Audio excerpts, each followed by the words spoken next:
Hey guys, it's Jasmine and welcome back to Spotlight Reviews. On the Spotlight today is Season 3, Episode 6 of The Handmaid's Tale. I am so excited to review this episode because so much has happened. There are so many layers to this episode, and so I'm going to try to break this video down into sections because there's just so much to cover. So just be patient with me, bear with me, and I hope you enjoy it. Let's get into it. Okay, so I want to start off talking about Washington D.C. / National because that is what they decide to call D.C. And June, before June goes on the trip, during the trip, and the things that we see have changed in D.C. So it opens up with the Marthas basically praying for baby Nicole to come back. I don't know who told them they had to get in this prayer circle or why they chose this specific location. I just thought that was kind of interesting to choose the middle of this field to pray and this formation that they decided to gather. I wonder if this is something that Gilead is telling them they have to do, or did they take it upon themselves to just create this prayer circle? Okay, so June is informed about the trip by Commander Lawrence, who I call Commander Law, and he refers to Nicole as Fred's daughter, which to me conflicts with the very ethical fact that he helped Nicole escape in the first place. It's like, which side are you on, Commander Law? Are you on the side of this baby being in Gilead or a baby being in Canada? Because you helped the baby escape to Canada, but yet you're still calling it Fred's daughter. So I just thought that was just an interesting little tidbit for him. Sometimes it's hard for me to tell which side he's on. And what do you guys think? On the train ride to DC, you notice that the shades on the train are red. The seats are red. Everything is red in that cabin, which basically, I guess, symbolize the type of cabin they're riding in. And it also reminds me of that car that the handmaids are transported in with the Martha when they go places within Gilead. And it's just interesting how they kept that same continuity of, keeping that red cabin, those red shades. She has red luggage. Everything coordinates, even on the train. So this is the first time June has gone this far since the U.S. has converted into Gilead. The furthest she's went is when she was disguised as a Martha.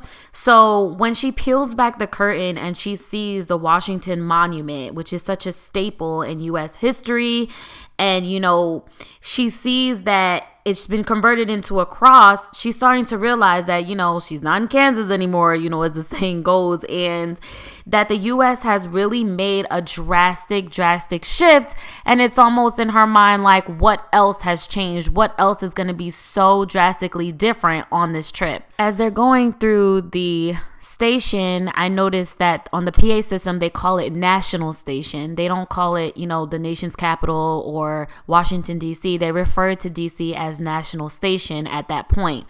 Lydia, she's like, excited. She's like a kid visiting her family in another state. She's like, can't wait for the experience. This is something new. This gets her out of her element, and she thinks it's going to be this grand experience, and little does she know it's going to be tiring for her, and it's going to be a lot. This is the first time June notices other handmaids and what they look like and how they have that mouth covering over them. They don't make eye contact with her. They don't look around. They're just looking at the ground. They don't even notice June. And June is kind of taken aback by this because she's thinking all handmaids wear the same things. And why do they have to wear that? Did you guys notice that as she's going up the escalator, that on the escalator right next to them going down, there's a group of Marthas, I believe, that also have a mouth covering. Now, does that mean that they also have those rings closing their mouth? Were they given that as a punishment? All Marthas don't wear that covering outside, but is that just a requirement to wear, or do they actually have rings in their mouths? That was just something I noticed that was interesting that I just wanted to point out. Did you guys notice that there was a sign right here that is an arrow pointing to the spot that the handmaids have to go in when they're at the train station? When Aunt Lydia said, go to your spot, she literally meant like this red spot in the middle of the train station for you to wait. And not only do you have to wait, but you have to wait at your knees. So it's like handmaids in the Capitol and at DC, You are in ultimate submission. Your mouth is covered, you can't say anything, and you have to kneel when you're waiting for someone to come get you. Also, when June speaks to this Martha here, she's kind of taken aback because she's not used to handmaids actually being able to greet her and talk to her. And then when June kneels down, she just quotes something about, silence, having silence, and that you can hear God because you're quiet and all of that stuff. Almost telling her like, yes, I know you can talk, but you still need to be quiet because this is how we do it here. Did you guys notice that as they're going up the escalator, that each person is on a different escalator? The commanders are on one escalator, the Martha and the handmaids on another escalator, and then the wives are on the far left escalator. It just shows that there is extreme order when it comes to being in D.C. So I believe that this might be the Gilead headquarters in Washington, D.C. It has the crest engraved on the building. It has all the flags waving. Has the truck with the symbol on it. It's also, everyone's dressed in black. Everyone's dressed uniform as June walks in there. And then did you notice that the waiting room has double chairs? And I thought that was interesting because it almost says that you'll never be in there without an escort or without someone coming with you if you're there to have a meeting or if you're there for a certain purpose. As I mentioned before, the Washington Monument has been changed into a cross, and they decide to also take off the head of Abraham Lincoln for the Lincoln Memorial. Now, this is significant because the Lincoln Memorial represents civil rights, freedom, and the fight for equality and race relations. So it's no wonder that they changed it and they got rid of it, because it actually means, celebrating inequality and celebrating differences, where in Gilead, they want everyone to be the same and they want everything to be uniform. If you don't know what it says behind Abraham Lincoln's statue, it says, "In this temple, as in the hearts of the people for whom he saved the Union, the memory of Abraham Lincoln is enshrined forever." Now, the reason that they took this out is because they don't want people to have hope. They don't want people to even look at this and remember what it says. I mean, there is no hope for you to get out of this society that is now Gilead. And they don't want to inspire people and inspire that sense of freedom within them. Now, I think June looks at this and she's saddened by it, but I think she also draws her strength from it, and she draws, the idea that maybe one day she can have that freedom again. And I think she's clinging on to it because it is such a bittersweet moment. I mean, you're seeing a monument of somebody that represents freedom taken down, and she has to go and basically submit herself to this broadcast and kneel before this society that she has to live in now. The next thing I want to talk about are the Winslows and their whole family dynamic, and what is Fred's motives and positions within dealing with this new family. I feel like, first of all, that they're extremely powerful and rich because they're escorted to their house with like this alarm, this car that has like an alarm on it to let everybody know that there's a visitor coming. The house is grand and absolutely beautiful. I mean, the architectural design and detail within the home just tell you right away that they're just of a very high stature and position. I mean, when Serena and Fred are at the doorstep and they're talking about how, Serena's like, well, we should have stayed in a hotel. And Fred's like, this will be good for us. She's like, good for who? And she's basically, I think, questioning Fred's motives within this whole broadcast and plan. Yes, Serena does want the baby back, but I think that she knows Fred has something under his sleeve.